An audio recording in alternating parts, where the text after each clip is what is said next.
Oke pemirsa, kembali lagi bersama kami dalam program Etalase Indonesia. Wah, nih Ken, kali ini kita spesial nih. Kita mau bermain mitos atau fakta, tapi kali ini kita tidak hanya main mitos atau fakta berdua doang. Biasanya kita kalau mitos fakta kan mengungkapkan kebenarannya kita lewat tayangan aja ya. Betul. Tapi kali ini ada bintang tamunya, pakarnya nih yang akan menjawab langsung, betul ya? Betul sekali. Dan kali ini kita ditemani oleh Dokter Ismail. Halo, Halo, Dok. Bagaimana kabar dokter pada hari ini? Alhamdulillah baik. Wah, alhamdulillah senang sekali ya nih kan kali ini kita ditemani oleh Dokter Ismail yang akan mengupas tuntas nih mitos atau fakta seputar penyakit campak. Iya, Yang memang penyakit campak ini kan banyak beredar ya mitos-mitos atau faktanya nih. Bahkan sampai penyebab dari penyakit campak itu sendiri. Kayaknya langsung kita tanyain kepada dokter ya. Oke dok, kira-kira nih mitos atau fakta yang pertama nih, apakah penyakit campak itu disebabkan oleh kuman dok? Betul atau tidak nih, mitos atau fakta nih dok? Jawabannya fakta. Fakta. Ya, karena campak sendiri itu disebabkan oleh virus, yaitu adalah dengan famili atau golongannya itu adalah paraphimovirus seperti itu. Jadi paraphimovirus itu sendiri adalah suatu golongan atau famili pada virus yang menyerang campak seperti itu. Lewat jadi virus ya berarti. Iya, berarti disebabkan oleh kuman. Atau virus ya. Iya. Ternyata kirain tuh kan kebanyakan ya dok katanya karena kena angin lah atau panas Panas di dalam gitu ya. Betul ya. Tapi ternyata disebabkan oleh virus nih. Oke, selanjutnya ada mitos Nah, lagi nih kan. selanjutnya nih dok, yang aku tahu kan kalau campak itu penyakitnya kayak ruam-ruam merah gitu ya, jadi agak gatal dan gimana gitu. Nah, kira-kira penyakit campak ini fakta atau mitos dapat menular melalui sentuhan dok? Jawabannya mitos. Mitos. Iya. Jadi penyebarannya melalui apa dok? Penyebarannya sendiri kalau pada campak itu biasanya disebabkan dengan melalui airborne atau udara. Ya, sama kayak yang kemarin pandemi, Oh iya. yaitu dengan udara, seperti itu. Oke, jadi penyebarannya hanya lewat udara saja dok? Atau semisal kayak pandemi kemarin kan selain udara juga barang-barang atau alat-alat yang habis disentuh tuh bisa menyebabkan virus. Tapi kalau untuk campak sendiri memang khusus di penyebaran udara saja dok? Pada dasarnya penyebaran itu melewat udara. Dengan virus sendiri itu bisa menempel kemana aja, seperti itu. Dan biasanya virus itu akan menyerang lewat pernafasan, seperti itu. Dan biasanya kalau kita contohnya tangan kita kotor nih megang ada yang lagi campak, terus bisa kena salah satunya dan dia bisa menyebarkan ke udara. Dan tangan kita lagi kotor, kita langsung makan ataupun dengan mengusap-ngusap hidung itu salah satunya bikin penularannya seperti itu. Pentingnya cuci tangan juga ya dok Iya. ya, menjaga kebersihan nih. Karena dari tangan ini virus apa aja bisa masuk ke dalam tubuh kita ya. Banget, karena kan tangan kita kan banyak aktivitas ya, megang handphone, megang benda-benda lain, dan ternyata mitos ya, karena yang aku kira kan karena penyakitnya di kulit gitu dok, jadi bisa mengaruh nih kayak cacar kan mungkin menyebarnya juga bisa karena sentuhan atau gimana, beda nggak sih dok sebetulnya? Kalau cacar sendiri itu beda sama campak. Salah satunya beda, virusnya juga beda. Biasanya kalau campak sendiri ya salah satunya udara. Dan biasanya ya yang ditakutkan adalah melewati udara dan bisa menyebarkan yang lain. Karena kalau udara itu kan kita tanpa melihat. Oh iya betul. Dan kita nggak tahu di keliling kita ini lagi campak atau tidak. Wah, pentingnya pakai masker juga ya pemirsa agar tidak terdampak dari virus penyakit campak itu. Oke dok, ini juga mitos yang sering beredar nih dok. Katanya kalau kita terkena penyakit campak itu nggak boleh mandi, betul atau tidak nih dok? Itu mitos. Mitos. Berarti baiknya kita harus mandi ya dok ya, menjaga kebersihan ya. Pada dasarnya mandi itu salah satunya adalah untuk menjaga kebersihan kita, menjaga kebersihan untuk yang sedang sakit, agar bukan hanya sedang sakit, contohnya dia lagi sakit campak nih, nggak boleh mandi. Sedangkan kalau kita nggak mandi, kuman pada nempel ke tubuh kita. Iya betul. Bukan hanya campak yang kita takutkan, tapi kuman-kuman lain. Wah, Seperti itu. berarti mitos ya dok Iya. ya. sering mandi, terutama mungkin menjaga kebersihan, karena jangan sampai mandi ini dijadikan indikator untuk apa ya, biar nggak kena penyakit, tapi untuk Iya. menjaga kebersihan juga ya. Justru itu. Oke, tapi ada mitos yang lain juga nggak nih kan? Ada dong. Nah, yang biasanya aku tahu sih dok, kalau campak ini kan menyerang anak-anak. Nah, apakah ini terjadi pada anak-anak doang atau sama orang dewasa juga bisa dok? Tidak hanya ke anak-anak saja, tapi semua usia, bukan hanya anak-anak, remaja, usia tua, itu semua bisa terkena campak. Biasanya campak ini memang kebanyakan kepada anak-anak karena imunitas anak ini sangat lebih menurun dibandingkan imunitas orang-orang yang remaja. Oke, Tapi tidak menutup kemungkinan juga ya dok, orang-orang yang lansia itu kan mungkin ya nggak tahu juga sih, daya tahan tubuhnya kan udah Mulai lebih menurun. Apakah itu juga rentan juga nggak sih dok? sebetulnya? Sangat rentan, iya. Pada dasarnya kan kalau anak yang sudah usia tua itu mungkin dia punya antibodi yang pernah dulunya pada saat usia anak-anak dia terkena campak, yang mungkin ada antibodi yang sudah terbentuk di dalam tubuh kita, dan biasanya itu bikin campak itu bisa bikin tidak ada gejalanya ataupun bisa terlindungi dari antibodi tersebut. Seperti itu. Kalau anak-anak kan belum ada ya. Iya betul. Kan baru. Wow, cukup complicated juga ya. Oke, tapi ini juga jadi salah satu mitos nih dok. Katanya ketika kita terkena campak nih, kita juga harus melakukan vaksin. Mitos atau fakta dok? Harus Wah, penting juga ya. Jadi ada penting. vaksinnya juga ya dok ya? ada. Biasanya pada usia-usia anak itu ada vaksin campak. Vaksin campak ini diberikan pada usia 9 bulan. Oh iya. Biasanya nanti akan ada booster, itu di usia 18 bulan. Ada juga campak dengan campuran vaksin-vaksin lainnya, biasanya dibilang MMR. Itu biasa measles, mumps, rubella. Itu adalah satu vaksin kombinasi yang diberikan secara langsung, seperti itu. Jadi harus dimulai dari anak-anak ya, dosis vaksinnya Harus. dari anak-anak ya dok? Iya.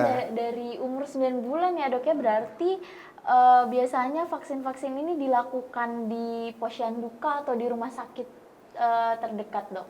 Di posyandu ada, di rumah sakit juga ada. Biasanya makanya ya kalau di sekitar ibu-ibu di rumah nih ya, para moms, kalau ada posyandu ini penting sekali melakukan vaksin. Jangan sampai ketinggalan ya. Betul, jangan sampai ketinggalan karena vaksin itu sebagai kekebalan tubuh juga ya dok ya, agar tidak terkena virus tersebut. Oke, kalau tadi kita udah ngomongin vaksin ya kan, nah kira-kira dok kalau misal penyakit lain kan suka ada obat minumnya ya, atau misal ada pencegahan alami gitu kan. Kalau tadi kan kita udah dengar bahwa campak ini harus pakai vaksin namanya vaksin ya. Apakah ada cara lain dok atau cara alami untuk mengobati campak ini gitu selain vaksin?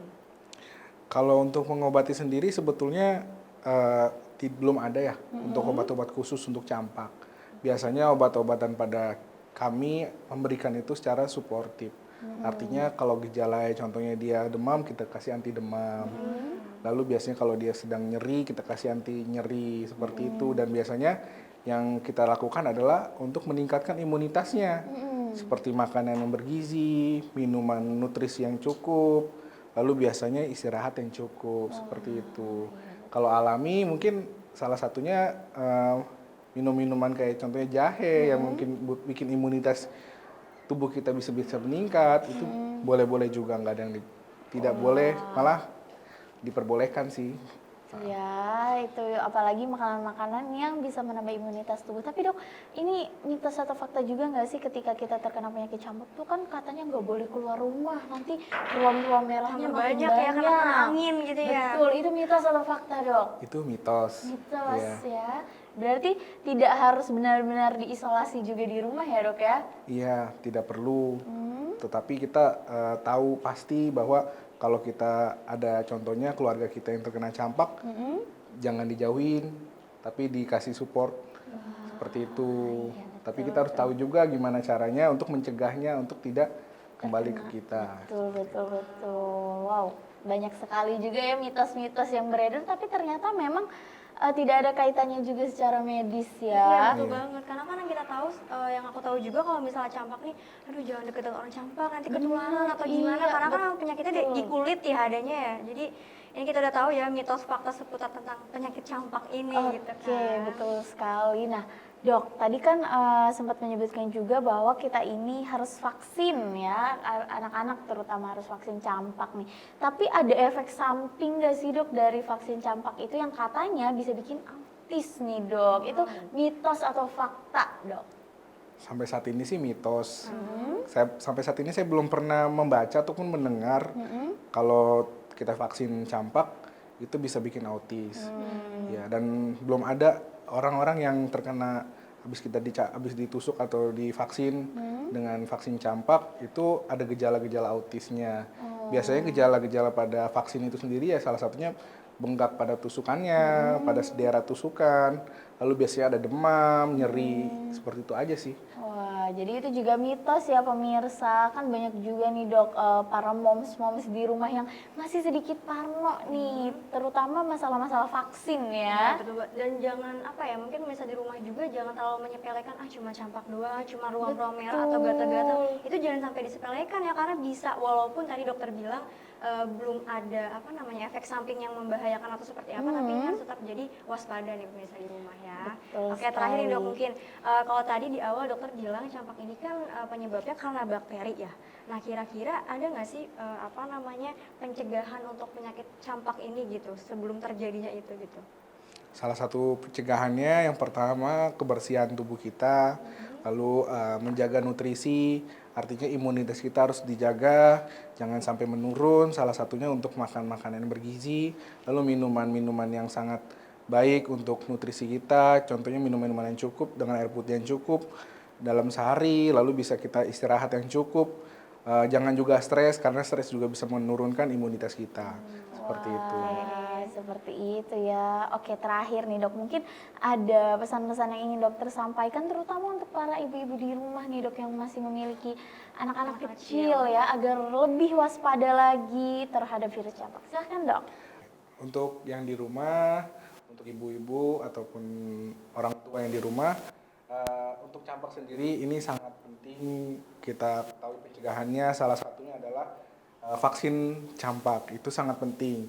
Biasanya apabila pertanyaan-pertanyaan seperti apakah setelah dicampak bisa kebal, tidak, karena setelah dicampak pun bisa terkena penyakit campaknya sendiri. Akan tetapi ditakutkan ketika orang yang sudah divaksin campak sendiri itu gejala-gejala ringan dan biasa terjauhi dari komplikasi dari campak tersebut.